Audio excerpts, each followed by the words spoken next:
नमस्कार, मैं सुरेश कुमार, इतिहास व्याख्याता। आज हम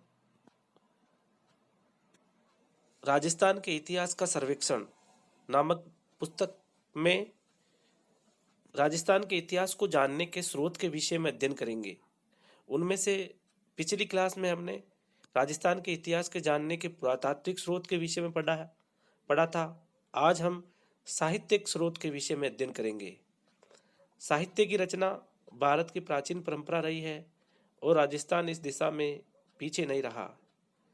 संस्कृत, राजस्थानी और हिंदी भाषा में अनेकानेक रचनाएं उपलब्ध होती है जो अपने समय की राजनीतिक, धार्मिक, सामाजिक, आर्थिक और सांस्कृतिक जनजीवन की व्यापक जानकारी देती है। इसमें भी जो ऐतिहासिक साहित्य है उसे हम निम्नलिखित भागों में विभाजित कर सकते हैं: संस्कृत साहित्य, राजस्थानी साहित्य, हिंदी साहित्य, फारसी साहित्य और विदेशी यात्रियों के वृत्तांत। ठीक है, उसमें हम पढ़ेंगे नंबर 1 संस्कृत साहित्य। संस्कृत भाषा में रचित ग्रंथों से हमें महत्वपूर्ण ऐतिहासिक जानकारी उपलब्ध होती है। जयानक द्वारा रचित पृथ्वीराज विजय से हमें चौहान शासकों के अंतर्गत अजमेर के साम्राज्य विस्तार के साथ साथ पृथ्वीराज चौहान की विजयों की जानकारी मिलती है। कुंभा द्वारा रचित नृत्य रत्न कोश से हमें भारतीय नृत्य तथा नृत्य कक्षों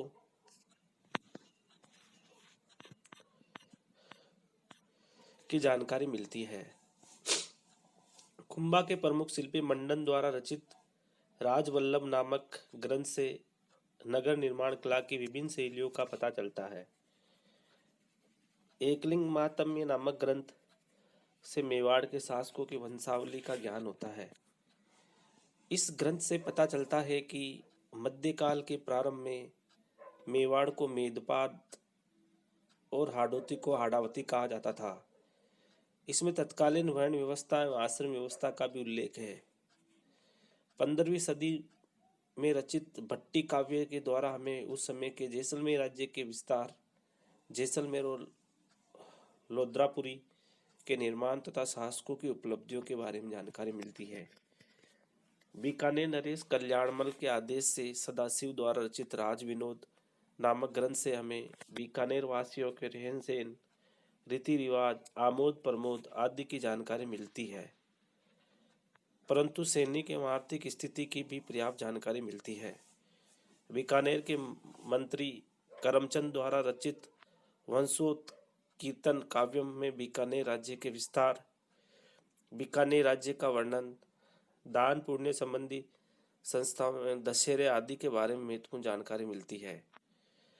राजनीतिक इतिहास के अमरसार के अध्ययन से हमें महाराणा प्रताप, अमर सिंह प्रथम और करण सिंह के शासनकालों की महत्वपूर्ण जानकारी मिलती है। राजनीतिक इतिहास के अलावा इस ग्रंथ से हमें उस युग में प्रचलित विभिन्न मिठाइयों, दास प्रथा, सैनिकों की वेशभूषा, मल्ल युद्धों, जानवरों की लड़ाइयों आदि के बारे में भी जानकारी मिलती है। रघुनाथ द्वारा रचित जगत सिंह महाकाव्य में महाराणा जगत सिंह प्रथम की उपलब्धियों का उल्लेख है। राज प्रशस्ति के लेखक रणछोड़ भट्ट द्वारा रचित अमर काव्य वंशावली में बापा से लेकर राणा राज सिंह तक का मेवाड़ का इतिहास मिलता है। इसमें जौहर तथा दीपावली का विस्तृत विवरण भी है। सदाशिव द्वारा रचित राज रत्नाकर भी महाराणा राज सिंह तक मेवाड़ के राजनीतिक इतिहास की जानकारी देता है। महाराणा राज सिंह का सांस्कृतिक उपलब्धियों की जानकारी के लिए ये ग्रंथ बहुत उपयोगी है। महाराणा राज सिंह की सांस्कृतिक उपलब्धियों की जानकारी के लिए ग्रंथ बहुत उपयोगी है। जोधपुर नरेश अजीत सिंह के दरबारी कवि जगजीवन भट्ट द्वारा रचित अजितोदय मारवाड़ के इतिहास की रचना के लिए एक महत्वपूर्ण स्रोत है। इस ग्रंथ में महाराजा जसवंत सिंह और अजीत सिंह के समय के युद्धों, संधियों, विजयों और राजनीतिक उपलब्धियों के साथ साथ उस समय में प्रचलित रीति रिवाजों और परंपराओं की भी जानकारी मिलती है। नयन चंद्र सूरी द्वारा रचित अमीर महाकाव्य एक उच्च कोटि का राष्ट्र काव्य है। इससे हमें चाहमानों की वंशावली, समय समय पर किए गए मुस्लिम आक्रमणों का प्रतिरोध आदि की जानकारी मिलती है। इसमें चाहमानों के मूल निवास स्थान जैसे शाकंभरी, सपादलक्स और अजमेर नगर आदि की स्थापना संबंधी बातों का भी उल्लेख मिलता है। अलाउद्दीन खिलजी के रणथंबोर अभियान के बारे में यह ग्रंथ हमें विस्तृत जानकारी देता है।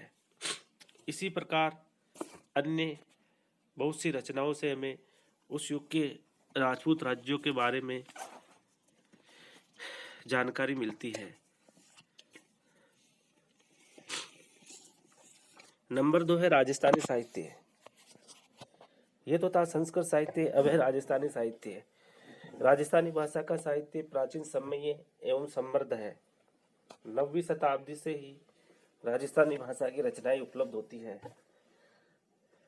जिसमें रासो अधिक लोकप्रिय रहा। 16वीं शताब्दी के पूर्व में लिखे गए रासो साहित्य के अंतर्गत बिसल देव रासो, पृथ्वीराज रासो क्याम खा रासो ऐतिहासिक दृष्टि से अधिक महत्वपूर्ण माने जाते हैं।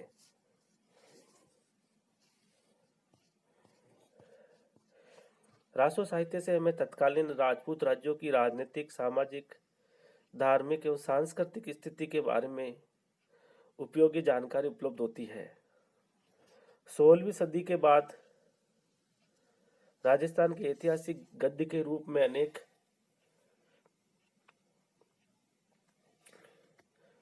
रूप देखने को मिलते हैं, जैसे कि ख्यात, वात, वंशावली, पीढ़ियावली, पट्टावली, विगत, हकीकत, हाल, याद, वचनिका आदि।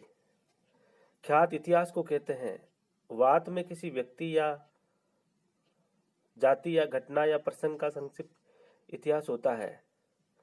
ख्यात बड़ी होती है और वात छोटी होती है।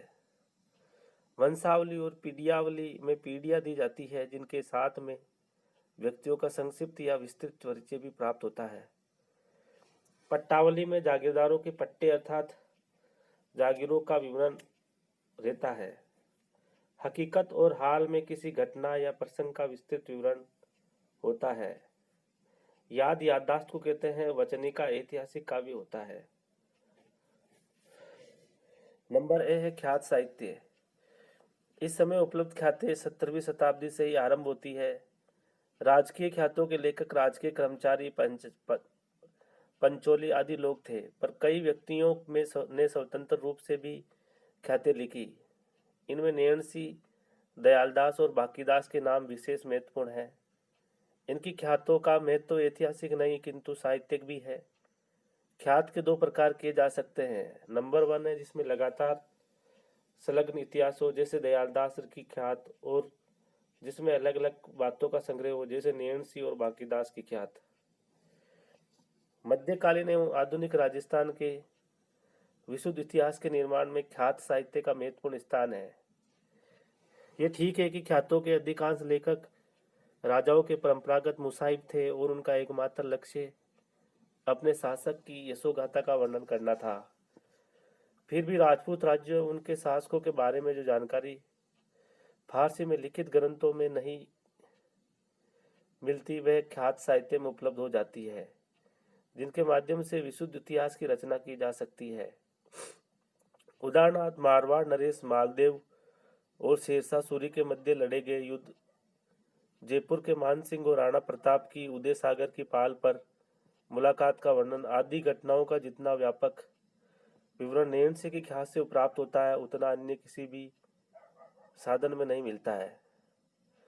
फिर भी ख्यातों के आधार पर इतिहास का निर्माण करते समय काफी ध्यान रखने की आवश्यकता है, क्योंकि उनमें कई प्रकार की कमियां रह गई है, जिन्हें अन्य साधनों की सहायता से पूरा करने की जरूरत है।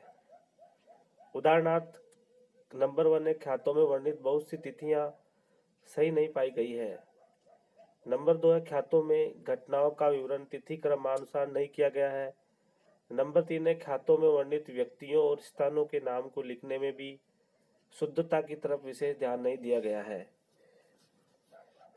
और नंबर 4 है नैणसी के अलावा अन्य किसी ख्यातकार ने अपने ऐतिहासिक स्रोत का उल्लेख नहीं किया है, जिससे उनके द्वारा वर्णित घटना को प्रामाणिक मानने में कठिनाई होती है। फिर भी ख्यात साहित्य के ऐतिहासिक महत्व को कम नहीं किया जा सकता। ऐतिहासिक स्रोत के रूप में उनका अपना विशेष स्थान बना रहा होगा।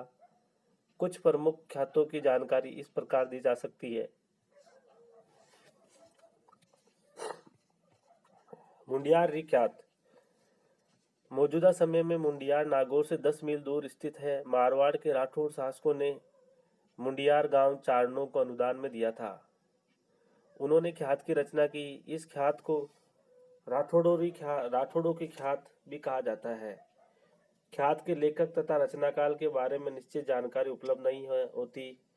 विद्वानों का मानना है कि ये ख्यात संभवतः जोधपुर नरेश जसवंत सिंह के समय में लिखी गई होगी, क्योंकि इसमें मारवाड़ के राठौड़ शासकों का राव सिंह से लेकर महाराजा जसवंत सिंह की मृत्यु तक का विवरण दिया जा सकता है। इस ख्यात में मारवाड़ के प्रत्येक राजा का जन्म, राज्याभिषेक और स्वर्गवास का तिथिक्रम दिया गया है। इसके साथ ही प्रत्येक राजा की पत्नियों तथा उनसे उत्पन्न संतानों का भी उल्लेख किया गया है। समय समय पर मुगल शासकों को ब्याही गई मारवाड़ की राजकुमारियों का भी उल्लेख किया गया है। इस ख्यात से पता चलता है कि मोटा राजा उदय सिंह ने अकबर के पुत्र सलीम का विवाह अपनी सगी बहन से न करके अपने दत्तक बहन के साथ किया था, जो इतिहास में जोधाबाई के नाम से प्रसिद्ध है। ख्यात के अनुसार जोधाबाई राजा मालदेव की एक दासी की पुत्री थी। इस ख्यात की एक प्रति सीतामऊ के नट नागर संस्थान में उपलब्ध है। अन्य ग्रंथों में जोधाबाई को उदय सिंह की पुत्री बतलाया गया है। नंबर 2 है नैणसी की ख्यात। मुनोट नैणसी का जन्म ओसवाल वेश्यों की मुनोट क्षेत्रीय शाखा में विक्रम संवत 1667 यानी 1610 ईस्वी के दिन हुआ था। उनके पिता का नाम जयमल और माता का नाम स्वरूप देवी था। नैणसी के 3 सगे भाई थे। भाइयों के नाम हैं सुंदरदास, आस्करण और नरसिंहदास। मुनोत घराना कई पीढ़ियों से मारवाड़ के राजघराने की सेवा में काम करता आया था। नैणसी के पिता जयमल और जोधपुर के नरेश गज सिंह ने देश दीवान के पद पर नियुक्त किया था। युवावस्था में नैणसी को भी राज्य सेवा में ले लिया गया था। उसकी सेवा का पहला उल्लेख महाराजा गज सिंह के शासनकाल में विक्रम संवत 1699 यानी 1632 ईस्वी में मिलता है, जबकि उसे मगरा के उपद्रवी मेरों का दमन करने के लिए भेजा जाता है। इसके बाद विक्रम संवत 1695 यानी कि 1638 ईस्वी में नैणसी ने फलोदी के समीप बलोचों को पराजित किया और विक्रम संवत 1643 ईस्वी में उसे मालानी के मेषदास मेहचा के विरुद्ध भेजा गया। विक्रम संवत 1705 ईस्वी में सोजत के रावत नारायण के दमन के लिए जो सेना भेजी गई, उसमें नैणसी को भी नियुक्त किया गया। पोखरण विजय के बाद नैणसी को पोखरण के सैनिक थानेदार के पद पर नियुक्त किया गया। विक्रम संवत 1714 यानी 1657 से 58 ईस्वी में महाराजा जसवंत सिंह ने नैणसी की वीरता और राजनीति आदि योग्यताओं से प्रसन्न होकर मियाँ फरासत के स्थान पर उसे अपना दीवान नियुक्त किया। लगभग 10 वर्षों के तक नैणसी ने इस पद पर रहते हुए राज्य की अमूल्य सेवा की। जब औरंगजेब ने शिवाजी का दमन करने के लिए महाराजा जसवंत सिंह को दक्षिण में औरंगाबाद थाने में नियुक्त किया, तो जसवंत सिंह अपने साथ नैणसी और उसके भाई सुंदरदास को भी लेते गए। वहां न जाने किस कारण से महाराजा नाराज हो गए और दोनों भाइयों को कैद की सजा दी गई। 1.5-2 वर्ष बाद उन्हें 1 लाख रुपया जुर्माना देकर मुक्त होने को कहा गया, परंतु इन्होंने दंड में एक पैसा भी देना स्वीकार नहीं किया। इस पर उन्हें जोधपुर भिजवाने की व्यवस्था की गई, परंतु मार्ग में ही उन्हें मरवा दिया गया। परंतु नैणसी की कैद और मृत्यु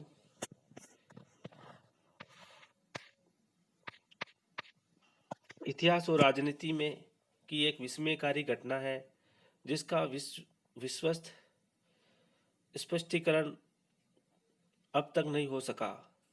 इसके संबंध में अनेक मत प्राप्त होते हैं। नंबर के है लेखक के रूप में नैणसी ने 2 महत्वपूर्ण ग्रंथ लिखे हैं। एक का नाम है मूता नैणसी ख्यात और दूसरे का नाम है मारवाड़ प्रगनारी विगत। दोनों में मूता नेणसिरी ख्यात अधिक प्रसिद्ध है। बाद के इतिहास लेखकों के लिए यह ख्यात सबसे अधिक लोकप्रिय सहायक सिद्ध हुई है। इस ख्यात में ऐसी अनेक घटनाओं का विवरण है जो समकालीन या बाद में लिखे गए ख्यात ग्रंथों में नहीं मिलती। आचार्य बद्री प्रसाद साकरिया ने नेणसी की ख्यात की मुख्य विशेषताएं इस प्रकार बतलाई है।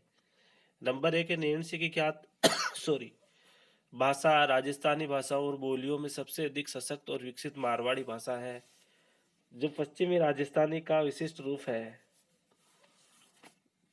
नंबर 2 है नेणसी की ख्यात में छोटे छोटे प्रसंगों के खंडों को अलग अलग नामों से लिखा गया है, जो घटना प्रसंग के परिणाम और उसके विषय का प्रतिपादन करते हैं, जैसे वार्ता, हकीकत, साख, पीडियावली, हवालों इत्यादि। नंबर 3 है स्थान स्थिति को सही रूप में संकेतित करने के लिए नेणसी ने अपनी ख्यात में 8 दिशाओं के मध्य जो को राजस्थानी साहित्य की 8 विशेष दिशाओं का प्रयोग किया है। नंबर 4 है जितने भी ख्यात ग्रंथ लिखे गए हैं वे प्राय एक राजवंश या एक राज्य विशेष के वर्णन तक ही सीमित है, किंतु नेणसी की ख्यात की ये एक द्वितीय विशेषता है कि वे ऐसी सीमा में बंदी हुई नहीं है। उसमें तत्काल मध्यकालीन राजस्थान के सभी राज्यों और प्रदेशों के अतिरिक्त सिंध, गुजरात, मध्य भारत, महाराष्ट्र, हरियाणा इत्यादि देशों और उनके शासक एवं राठौड़, गोहिल, डाभी, सिसोदिया, हाडा, सोनगरा, बोडा, खिंची, मोहिल, चीबा, यादव, भाटी, जाडेचा, चावड़ा, सोलंकी, बाघेला, झाला, दहिया इत्यादि क्षेत्रों की 36 शाखाओं की उत्पत्ति के साथ विवेचन हुआ है, जो अत्यंत महत्वपूर्ण है। राज्यों के परस्पर के और मुगलों के साथ में हुए युद्धों का वर्णन और उनके संबंध, मिति आदि का वर्णन ख्यात की अपनी अपूर्व विशेषता है। नंबर 5 है सांस्कृतिक दृष्टि से नेणसी की ख्यात का अत्यंत महत्व है। उसमें मंदिर, मठों, किलों आदि का निर्माण, भेंट, पूजा, बलि आदि के प्रकार, तीर्थों का वर्णन और उनका महत्व, तीर्थ यात्राओं के वर्णन सहित भी है। सगाई विवाह के 8 प्रकारों का वर्णन, वीरों का मरणोत्सव, सतियों का जोहर, पतिव्रत जातियों की उत्पत्ति, धर्म परिवर्तन, जातियों के रीति रिवाज, धंधे, पर्व त्योहार, मापतोल, कर, मुद्राएं इत्यादि सामाजिक, धार्मिक और गृहस्थ जीवन की अनेक विविध झांकियों के इस व्रत ग्रंथ में स्थान स्थान पर दर्शन होते हैं। इसी प्रकार जुझार, अपनी मौत मरने वाले, स्वामी द्रोही, देशद्रोही, पूर्वजों के वेर का बदला लेने वालों के अनोखे वर्णन इस ख्यात में भरे पड़े हैं। ऐतिहासिक राजधानियों के नगरों के निर्माण की खास मुहूर्त और प्रसिद्ध ऐतिहासिक पुरुषों की जन्म कुंडलियां भी महत्वपूर्ण हैं।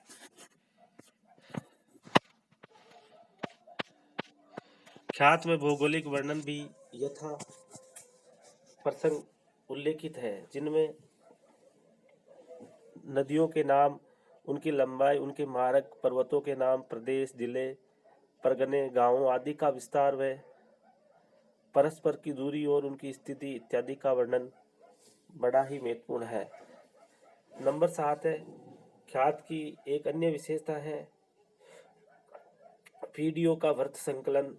इतना बड़ा संग्रह एक जगह कहीं नहीं मिलता। इनमें नामों के साथ उनकी लड़ाइयों का वर्णन, उनका तिथि क्रम, उनकी वीर गति का समय, जागीरें पाने तथा खोने का समय आदि से इतिहास की टूटी हुई कड़ियों को जोड़ने में बहुत सहायता मिलती है। इस संदर्भ में स्वर्गीय श्री ओझा जी ने लिखा है कि राजपूतों के इतिहास के लिए तो मुसलमानों की लिखी हुई फारसी तवारीखों से भी नेणसी की ख्यात कई विशेष महत्व की है। राजपूताना के इतिहास में कई जगह जहाँ प्राचीन शोध से प्राप्त सामग्री इतिहास की पूर्ति नहीं कर सकती, वे नेणसी की ख्यात ही कुछ को सहारा देती है। ये इतिहास का अपूर्व ग्रंथ है। नंबर 8 है नेणसी ने अपने ख्यात में समाज, राजनीति और इतिहास से जुड़ी हुई अनेक छोटी मोटी महत्वपूर्ण घटनाओं का भी उल्लेख किया है, जो जन जीवन में, लोक साहित्य बनकर लोक वार्ताओं के रूप में सामने आई है। इनके अतिरिक्त अनेक लोक व्यवहार में मुहावरे, कहावतें और आख्यान आदि का प्रयोग भी किया गया है। नैन्सी की दूसरी कृति है मारवाड़ प्रगनारी विगत, जो लगभग ख्यात के जितनी ही बड़ी है। इनमें नैन्सी ने मारवाड़ के उस समय के सभी परगनों के गांवों की आमदनी, जागीरी ठिकाने, उनकी रेख चाकरी, भूमि की किस्म, इकसाकिया, दुसाकिया, फसलों का हाल, तालाब, कुएं, कोसिटे, अरहट, गांवों के जातिवार घरों की संख्या और उनकी आबादी और कृषक आदि जातियों की स्थिति का विस्तृत विवरण दिया है। यह ग्रंथ प्रादेशिक होने पर भी जोधपुर राज्य के इतिहास के लिए अत्यधिक महत्व का है। नंबर के हैं नैन्सी और अबुल फजल। मुंशी देवी प्रसाद ने नैन्सी को राजपुताने का अबुल फजल कहा है। अबुल फजल मुगल सम्राट अकबर के 9 रत्नों में से एक था। वह अकबर का प्रमुख दरबारी, सलाहकार, मित्र, सेनानायक तथा महान साहित्यकार था। उसने अकबरनामा तथा आईने अकबरी का नामक ग्रंथ लिखे, जिनके ऐतिहासिक महत्व को सभी विद्वानों ने स्वीकार किया। नैन्सी ने भी 2 ग्रंथ लिखे। अबुल फजल ने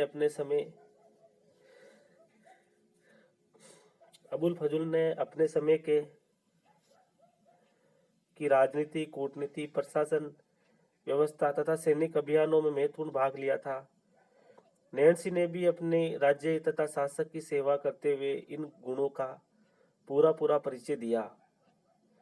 अबुल फजल अपने सम्राट अकबर के पुत्र सलीम के षड्यंत्र का शिकार बना और रास्ते में ही मारा गया। अबुल फजल को जहांगीर ने मरवाया था। नैन्सी ने भी मालिक के कोप का शिकार हुआ और मार्ग में ही मौत के घाट उतार दिया गया। इस प्रकार दोनों के व्यक्तिगत जीवन में काफी समानताएं हैं। उपयुक्त समानताओं के होते हुए भी दोनों के व्यक्तित्व तथा कर्तृत्व में बहुत अंतर है। अबुल फजल ने अकबर के आदेश से अपने ग्रंथों की रचना की और उसे मृत्यु पर्यंत तक अपने सम्राट का संरक्षण उपलब्ध रहा। आदेश से अपने ग्रंथों की रचना की और उसे मृत्यु पर्यंत तक सम्राट का संरक्षण उपलब्ध रहा।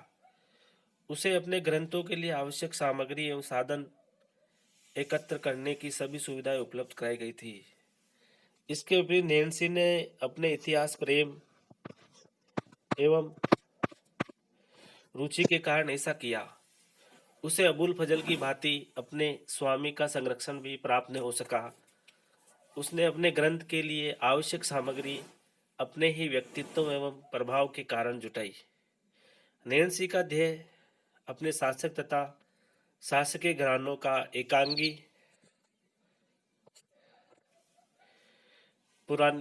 शासकीय घराने का एकांगी अथवा प्रशंसात्मक वर्णन करना नहीं था। अबुल फजल ने अकबर की कमजोरियों तथा गलतियों का पर्दा डालने का प्रयास किया, परंतु नैन्सी ने निष्पक्ष इतिहासकार की भांति अपने शासकों की कमजोरियों तथा अवगुणों का भी उल्लेख किया है। अबुल फजल ने कहीं पर भी ये नहीं लिखा है कि उसने अपने ग्रंथ की रचना करने में जो महत्वपूर्ण सामग्री मिली वह किससे मिली। नैन्सी ने स्पष्ट रूप से लिखा है कि उसने उदयपुर संबंधी जानकारी चारण आसिया, गिरधर, चारण खेमराज और चारण बिट्टू से प्राप्त की। आमेर के कछुआओं की वंशावली भाट राज पण से और बूंदी का वृत्तांत रामचंद्र जगन्योत से प्राप्त किया है।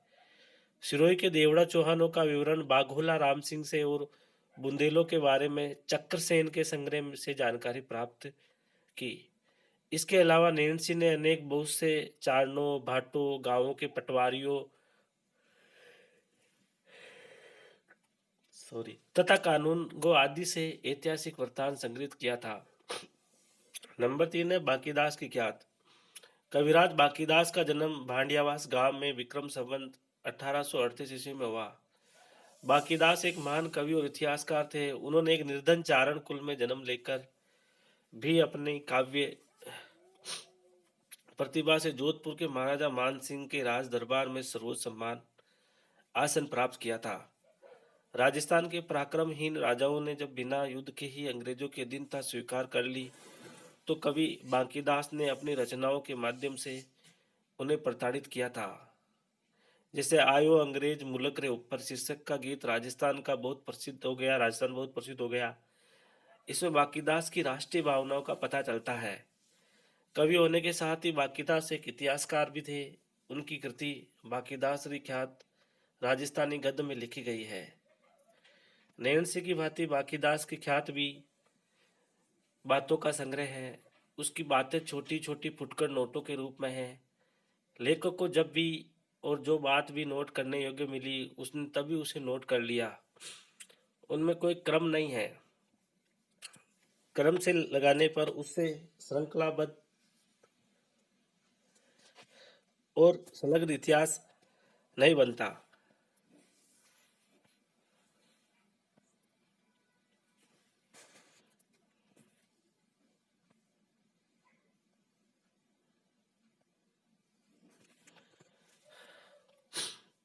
अधिकांश बातें दो दो अथवा तीन तीन पंक्तियों की है। ख्यात में लगभग 2000 बातों का संग्रह है।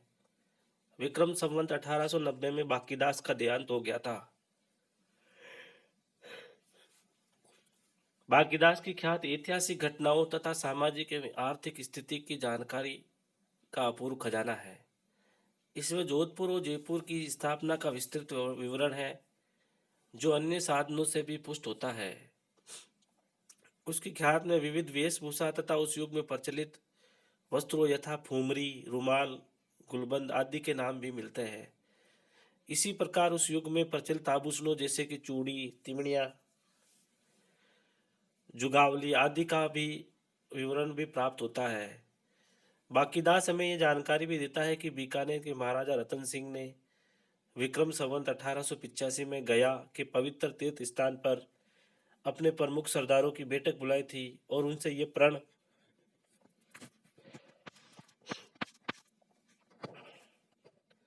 करवाया कि भविष्य में वे अपनी शिशु कन्या का वध नहीं करेंगे। बांकीदास ने राजस्थान के प्रमुख पर्व त्योहारों का भी वर्णन किया है। नैणसी की भांति उसने भी भौगोलिक स्थानों मार्गों की जानकारी दी है। उसने अपने समय में प्रचलित सिक्कों जैसे रुपया, फिरोजशाही, आलमशाही, नौरंगशाही आदि का भी उल्लेख किया है। बांकीदास ग्रंथावली की प्रस्तावना में ओझा जी ने इस ख्यात के संबंध में लिखा है कि ये इतिहास का खजाना है। राजपुताना के तमाम राज्यों के इतिहास संबंधी रत्न उसमें भरे पड़े हैं। मुसलमान, जैनों आदि के संबंध की भी बहुत सी बातें हैं। उनके राज्यों तथा सरदारों के ठिकानों की वंशावलियां भी है। अनेक राजाओं के जन्म और मृत्यु के संबंध, मास, पक्ष, तिथि आदि दिए हैं। वस्तुतः राजस्थान का पूर्ण क्रमिक इतिहास तैयार करने में बांकीदास की ख्यात एक आधार ग्रंथ के रूप में सहायक हो सकती है। नंबर 4 है दयालदास की ख्यात। दयालदास सीडायच बीकानेर नरेश रतन सिंह 1828 से 1851 ईस्वी में विश्वस्त दरबारी थे और महाराजा के आदेश से उन्होंने अपनी ख्यात लिखी थी। इस कार्य के लिए उन्होंने उपलब्ध वंशावलियों, पीढ़ियावलियों, पट्टे, बहियों, शाही फरमानों तथा ख्यात साहित्य का अध्ययन मनन किया था। दयालदास की ख्यात दो खंडों में है। प्रथम खंड में बीकानेर राठौड़ के प्रारंभ से लेकर जोधपुर के राव जोधा तक का विस्तृत विवरण है। दूसरे खंड में राव बीका से लेकर बीकानेर के महाराजा सरदार सिंह के राज्याभिषेक तक का वर्णन है। इस प्रकार ये ख्यात बीकानेर के राठौड़ शासकों की उपलब्धियों की यशोगाथा है, परंतु प्रसंगवश इसमें जोधपुर के राठौड़ों का भी उल्लेख मिलता है। नैणसी और बांकीदास की ख्यातों के विपरीत ये संलग्न अथवा लगातार इतिहास है। इसमें बातों का संग्रह मात्र ही नहीं है। विद्वानों का मानना है कि दयालदास ने अपने समय की जिन घटनाओं का उल्लेख किया है वे काफी प्रामाणिक मानी जा सकती है, परंतु उसके पहले की घटनाओं को अन्य स्रोतों से पुष्ट करने की आवश्यकता है, क्योंकि दयालदास का ध्येय अपने संरक्षक एवं आश्रयदाता के घराने की प्रशंसा करना रहा होगा। फिर भी बीकानेर राज्य के इतिहास के निर्माण में ये ख्यात काफी उपयोगी स्रोत मानी गई जाती है। नेक्स्ट है नंबर 5, जोधपुर राज्य की ख्यात। ये ख्यात भी दो खंडों में है ये ख्यात भी दो खंडों में है। इसमें राठौड़ों की उत्पत्ति से लेकर महाराजा मान सिंह के राज्यकाल तक का विवरण है। इससे स्पष्ट है कि ये ख्यात महाराजा मान सिंह के शासनकाल में लिखी गई होगी। ख्यात में वर्णित प्रारंभिक इतिहास काफी काल्पनिक एवं पक्षपातपूर्ण प्रतीत होता है तथा तिथि क्रम भी सही प्रतीत नहीं होता। राव जोधा के समय के बाद का भाग प्रामाणिक माना जा सकता है। इस ख्यात के संबंध में ओझा जी ने लिखा है कि लेखक ने विशेष खोजबीन नहीं करके जनश्रुति का आधार पर बहुत सी बातें लिख डाली है जो निराधार होने के कारण काल्पनिक भी ठहरती है। साथ ही राजाश्रय में लिखी जाने के कारण इसमें दिए हुए बहुत से वर्णन पक्षपातपूर्ण एवं एकांगी है। अतः इस ख्यात का उपयोग करते समय हमें अन्य स्रोतों से इसके विवरण को पुष्ट करने की जरूरत पड़ती है। उपयुक्त ख्यातों के अलावा अन्य बहुत सी बात ख्यातें हैं जिसमें कविराज की ख्यात, बीकानेर के राठौड़ारी ख्यात आदि प्रमुख है। वस्तुतः राजस्थानी भाषा साहित्य यत्र तत्र बिखरा पड़ा था। मुनि जिन विजय के अथक परिश्रम एवं प्रयासों के बाद राजस्थान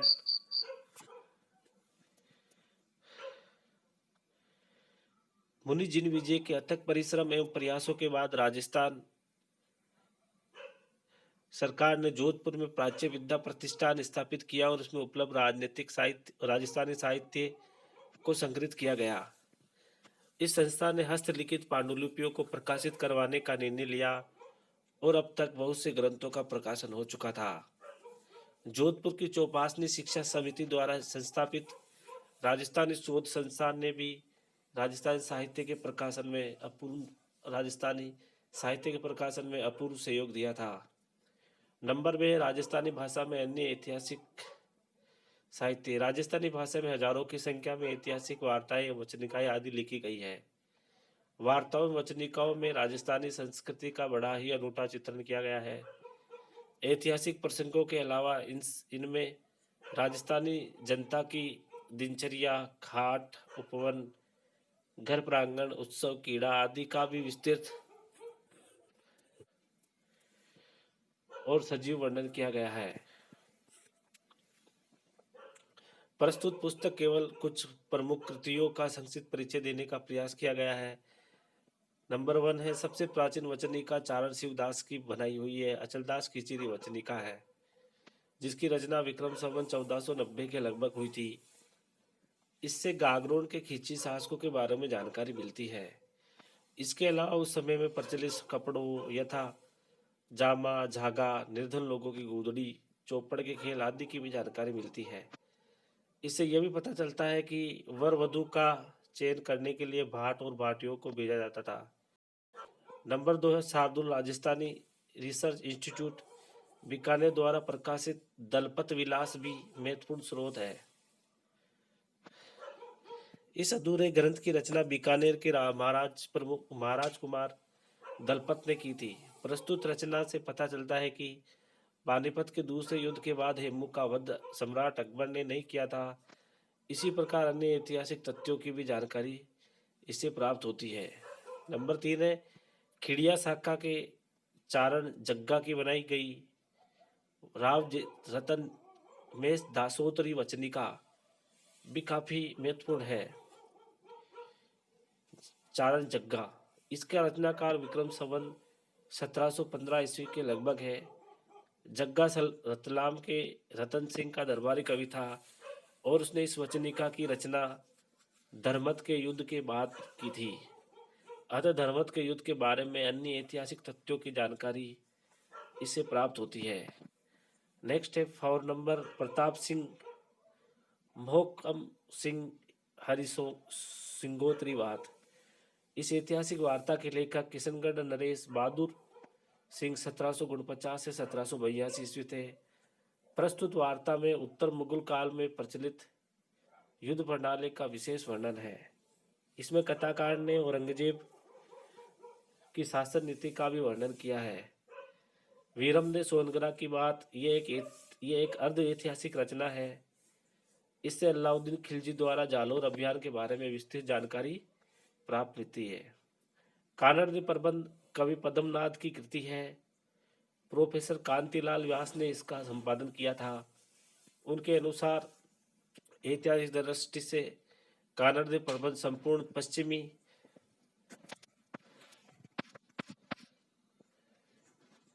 राजस्थानी साहित्य में अद्वितीय है। शायद यही एकमात्र ऐसा ग्रंथ है जो हमें ऐतिहासिक घटनाओं की सच्ची जानकारी देता है।